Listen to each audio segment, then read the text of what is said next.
Welcome to Cinemophile, where we bring you the best in independent, documentary, and foreign films, and we talk to the people who made them.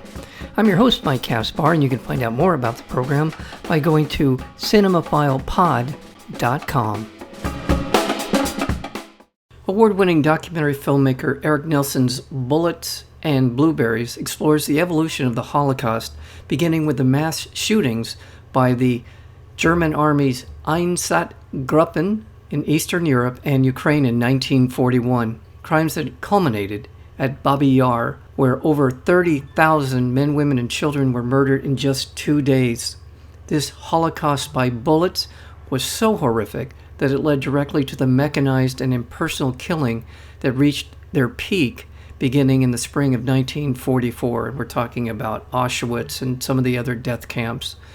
We're joined today by the director of Bullets and Blueberries, and that would be Erik Nelson. Erik, welcome back to Cinemophile. Pleasure to be back. At what point, I know you've done extensive work in the area of gathering footage from World War II and other historic events and putting it together in a documentary form. At what point did this become of interest to you, this particular aspect of the Holocaust in World War II? Well, I've always been fascinated with the Holocaust. And in 2008, a scrapbook was discovered that was kept by one of the highest ranking officers at Auschwitz that had pictures of the perpetrators, the guys who ran Auschwitz, on their off-duty moments. So it was sort of Auschwitz at rest. And this scrapbook led to me doing a documentary and ultimately led to the feature film Zone of Interest, which was set in and around the backstage of Auschwitz, if you will. And I followed up that film with a film on the Einsatzgruppen, which was a much less known aspect of the Holocaust that led directly to Auschwitz. And I had the materials for these films, including interviews with survivors and the 27-year-old at the time prosecutor at Nuremberg of the Einsatzgruppen. And I felt that the footage shouldn't just languish in my archive. So I decided to make a brand new film with using the materials from these two earlier films, which became Bullets and Blueberries. Bullets being the bullets used by the Einsatzgruppen from 1941 to about 1943, and Blueberries being the background for one of the more infamous images from the Auschwitz scrapbook. I think it's a good point in which we can dive into Einsatzgruppen and what their actual kind of responsibilities were, how they went about the executions of these thousands and thousands of people. Nazis invaded the Soviet Union in June of 1941. It was not just to conquer the Soviet Union, it was also to eliminate Bolsheviks and, more importantly, Jews. So following right behind the German army were 5 special units whose job it was to round up and shoot every single Jew they could find. And they did it with frightening efficiency. And the army just sort of, I won't say looked the other way, but it was sort of a parallel thing. But what they were doing was so horrific that it was, even the Nazis couldn't stomach it at a certain point. And it was very systematic, and they had a procedure about it, and they just did it very cold-bloodedly. But because it took place in the Soviet Union and Eastern Europe, it was far less documented after the war because nobody really wanted to talk about it much. Why? Because, for instance, in the Ukraine, a lot of the people living in Ukraine helped out the perpetrators. They were more than happy to see the Jews killed, and the same went for Poland, the same went for Belarus, and the same went for parts of the Soviet Union. So this became this, it was known, but it wasn't documented. Plus the images are so horrific, they're traumatizing if you try to work with this material. And the book that we optioned for the film, Masters of Death, Richard Rhodes, Pulitzer Prize winning author, he admitted in our film how traumatized he was by dealing with this material.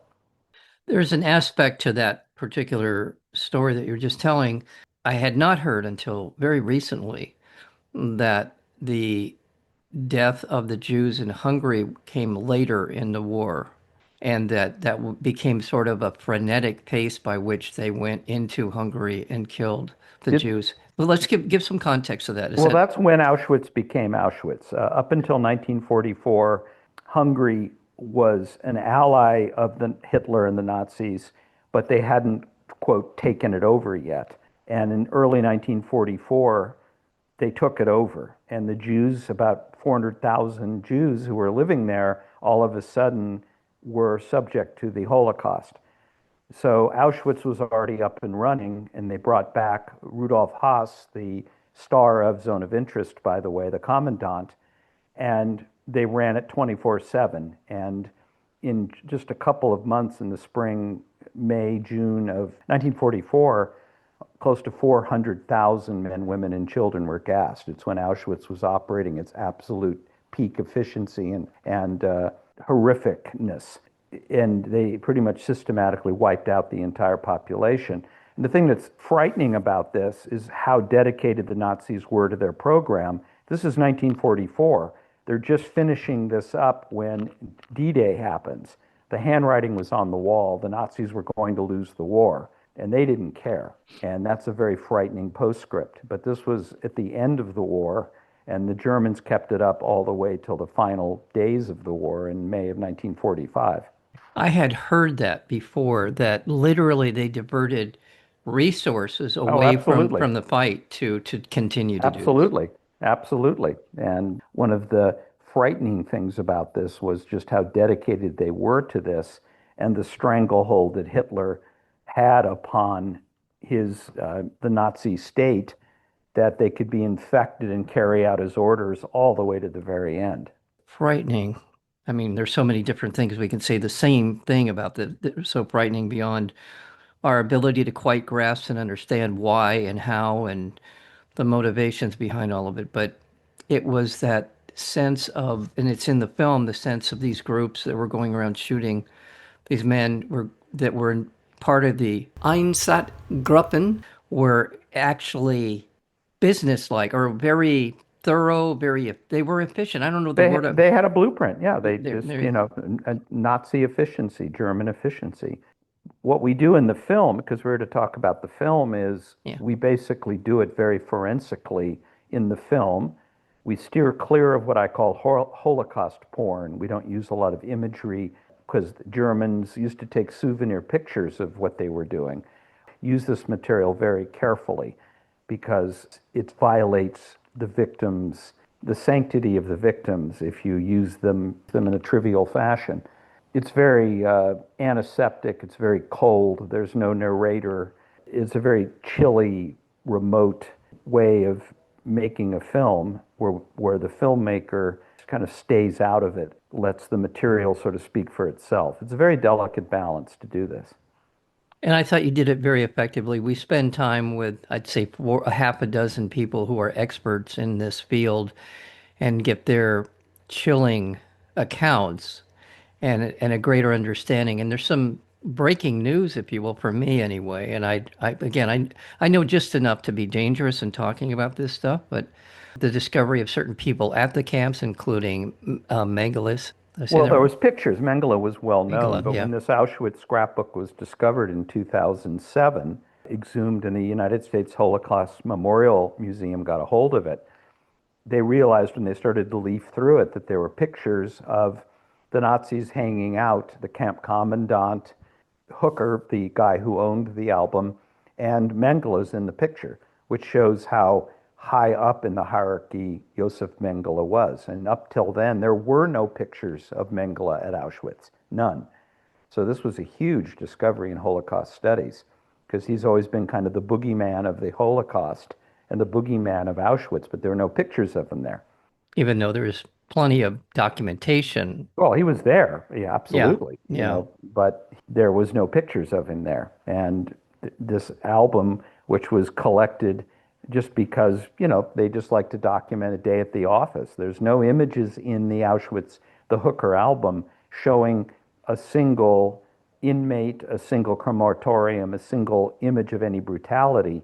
It's all them on the off hours, including a sequence where, in essence, the secretaries are being treated to the SS vacation lodge nearby Auschwitz.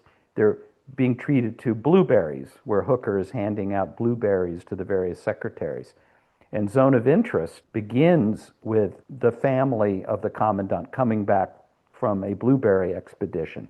I'm absolutely positive that the filmmaker behind Zone of Interest was aware of the Hooker album, and I wouldn't be surprised if he was aware of my film back in its early days. We're speaking with Erik Nelson. He is the director of this remarkable documentary film. I'll call it that. It's really exceptionally well done, called Bullets and Blueberries.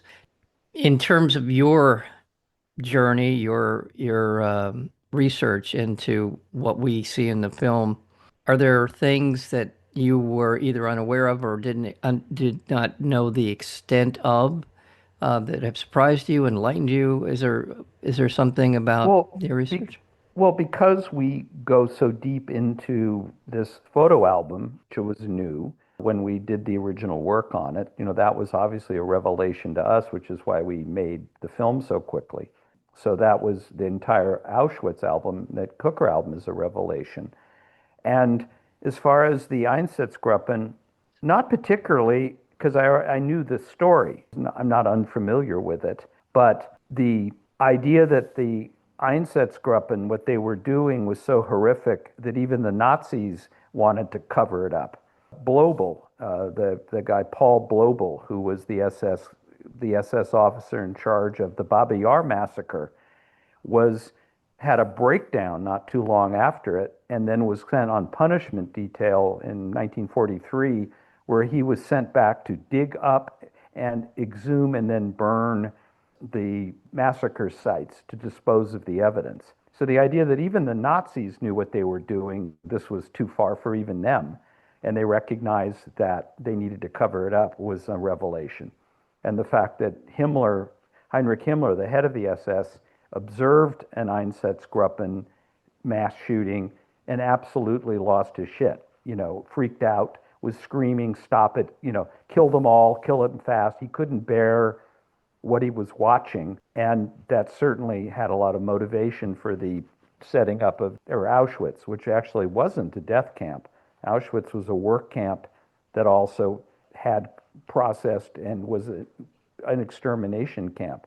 But Auschwitz was really first and foremost a factory, whereas the death camps, the ones that were expressly designed to kill people, they were pretty much phased those out in 1943. And that would be Treblinka, Chelmo, Sobibor, and there's one other I forget at the top of my head, but they were in Poland, and they were designed to kill the Polish Jews, over 1 million Polish Jews.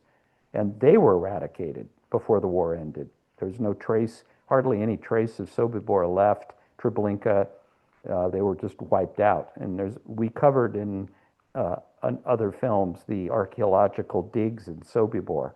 People are trying to forget the Holocaust, and the Nazis did a pretty good job of destroying the evidence at the time.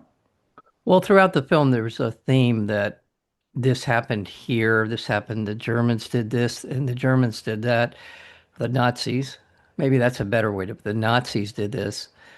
But there's also more than a few references in the sense that these are human beings, and even though we'd like to think that these people that did this were different than the rest of us, there is throughout the film subtext of when you hear about people in the Soviet Union in essentially cheerleading this as something they're willing to live with and accept.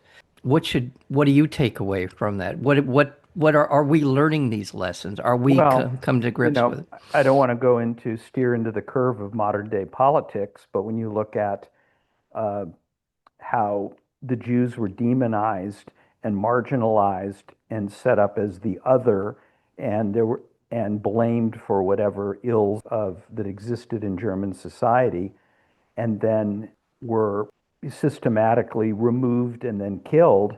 One can look at analogs happening right now, and the idea that it's so easy for people to go along and pretend things aren't happening, which is why I think it's urgent that this story keep out there. It's still very relevant. And what's happened in Gaza, the relationship of Israel, the state of Israel, not Yeah. the Jewish people, not but the state of Israel, the government of Israel.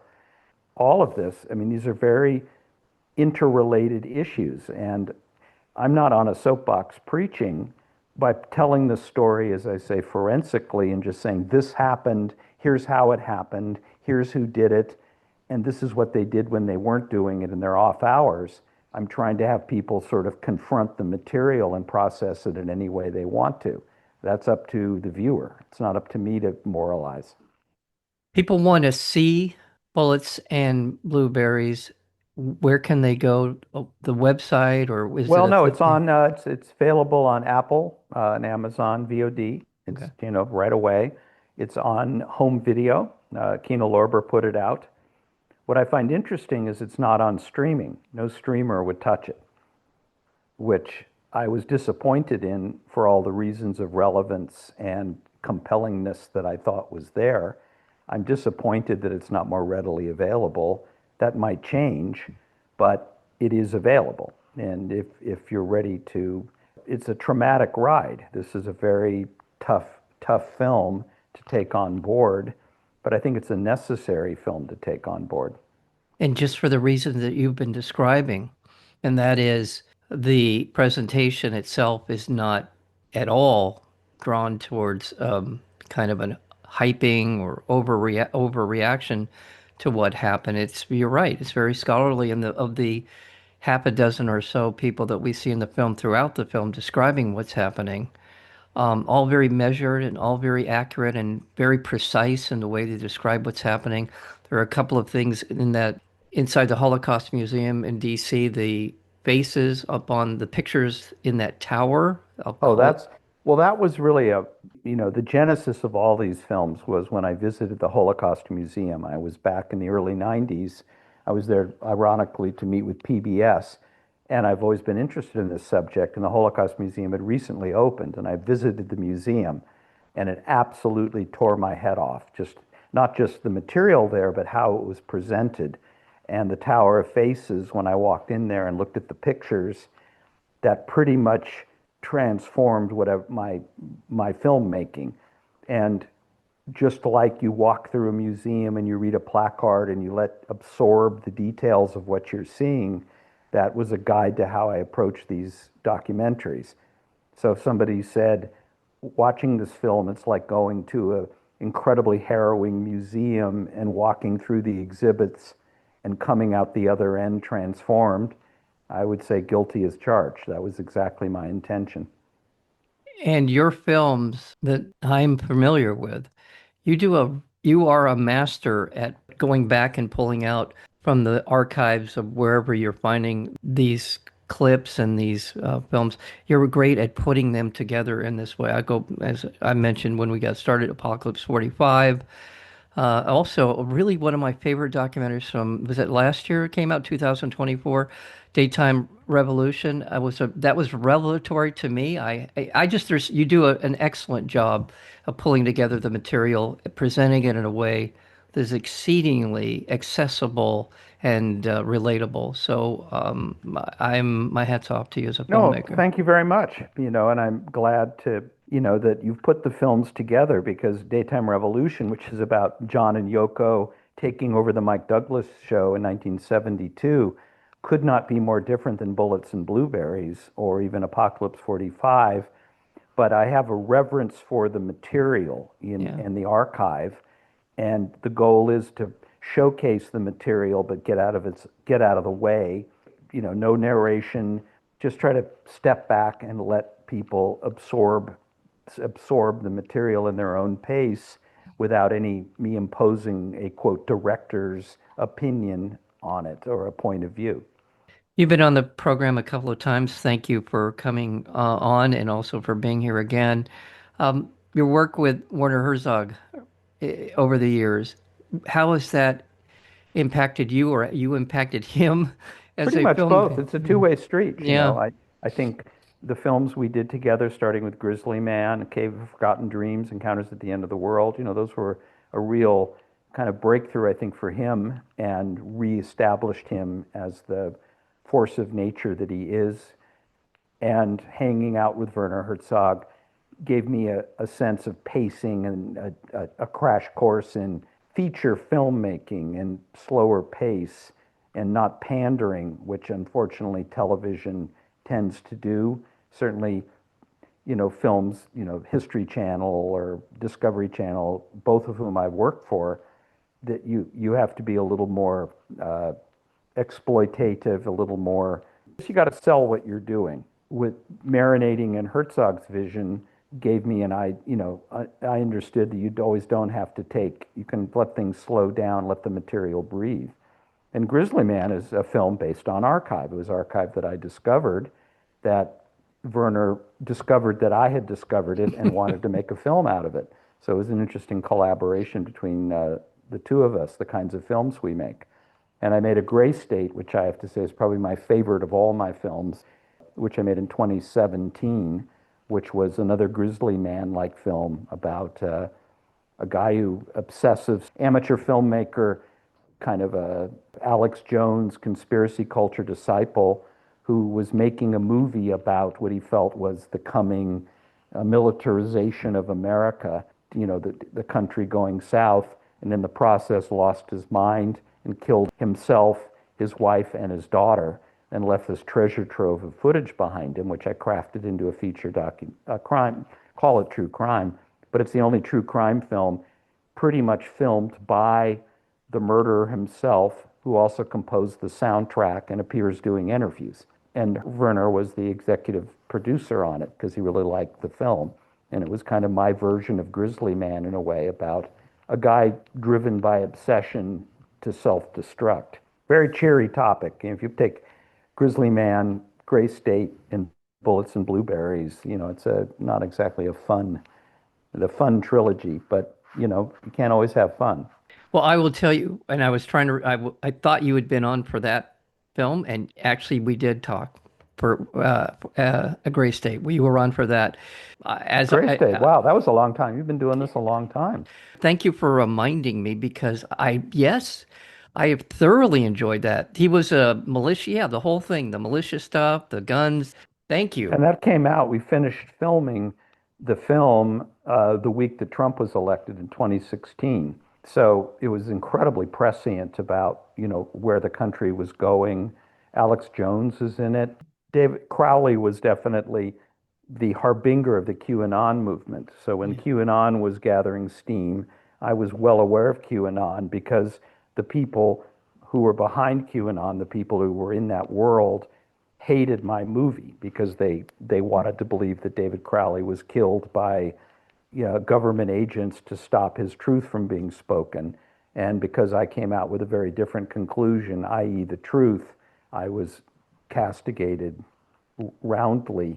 But once I started following them and seeing what they were up to on Facebook, that's when I saw QAnon shaping up. And I always said, when QAnon intersects with the Trump presidency, we're going to be in trouble. And here we are today. Here we are today. Wow. Well, thank you for taking me down that trip down memory lane, because that is so much of your work. Again, I tell you again, I'm a fan of your work, and I hope you continue to do what you've been doing. Erik Nelson, thank you. The film is called Bullets and Blueberries, and we've been speaking with the director as well. Aren't you producer as well? Do I have that correctly? Yeah, pretty much one-man band. That's what I I cut the trailers, I designed the posters, I pretty much do the whole. I mean, I work with incredibly talented collaborators. Bullets and Blueberries, Peter Hancock and Gavin Hodge did most of the shooting. They were the ones who want boots on the ground filming it, and I sort of put it together in the edit room. So I cannot possibly take all the credit for it. They're the ones who really captured the story and endured the trauma of capturing the story. Well, shout out to my collaborators for Bullets and Blueberries. And thank you for your film, Bullets and Blueberries. Thank you so much for your time. Oh, my pleasure. You have been listening to Cinemaphile with Mike Kaspar, the place where you will hear from the best in independent documentary and foreign filmmakers. Please check out our previous interviews as well as upcoming interviews and special programming by going to cinemaphilepod.com. We are also available on Apple Podcasts, Spotify, and YouTube, searchable under Cinemaphile with Mike Kaspar. Until next time, thank you for listening.